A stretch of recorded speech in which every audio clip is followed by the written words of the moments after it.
One of the most common ways of answering a question using science is by conducting a bivariable experiment. A variable is any factor, quantity, or trait that can have different values. This is different from a constant, which is always true. Let's take an example from outside of the lab. When I'm not teaching, I'm also a running coach, and I like running around Santa Monica. When I go for a run, there are certain things that remain constant, like the fact that I'm always on foot and my leg length and general body type remains constant. However, when I run multiple times in the same week, you may notice that there are some variables or things that change about my run. These include things like my clothes, my shoes, the amount of food in my stomach, and the weather. Also, even if I run the same distance every day, my speed isn't necessarily the exact same. Now, if you've ever thought something like, how does wearing different shoes affect how fast I run? Then you've thought of a good scientific question. And if you're someone who runs the 100, you can improve this question by making it a little more specific. How does wearing different shoes affect how fast I run 100 meters? See, a good scientific question focuses on two variables, usually to study cause and effect or to study the relationship between them. In this case, we want to investigate how one variable, shoe type, influences a second variable, the time it takes me to run 100 meters. To design this bivariable experiment, let's take a look at the two variables we'll be focused on. We call these two main variables the independent variable and the dependent variable.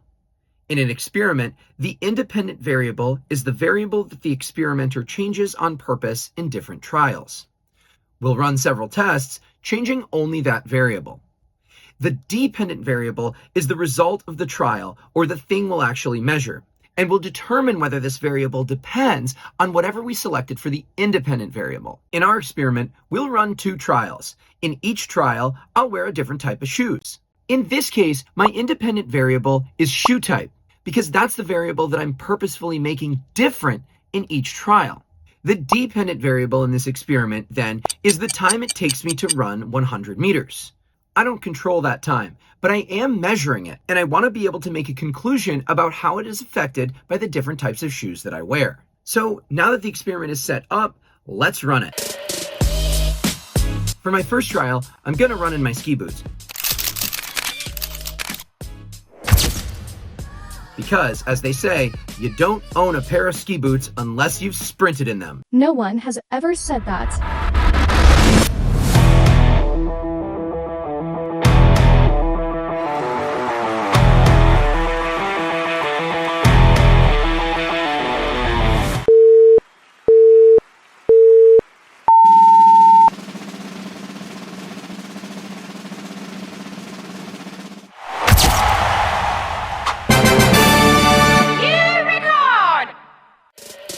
Next up, I'm going to also run 100 meters, but this time I'm going to run it in my running shoes.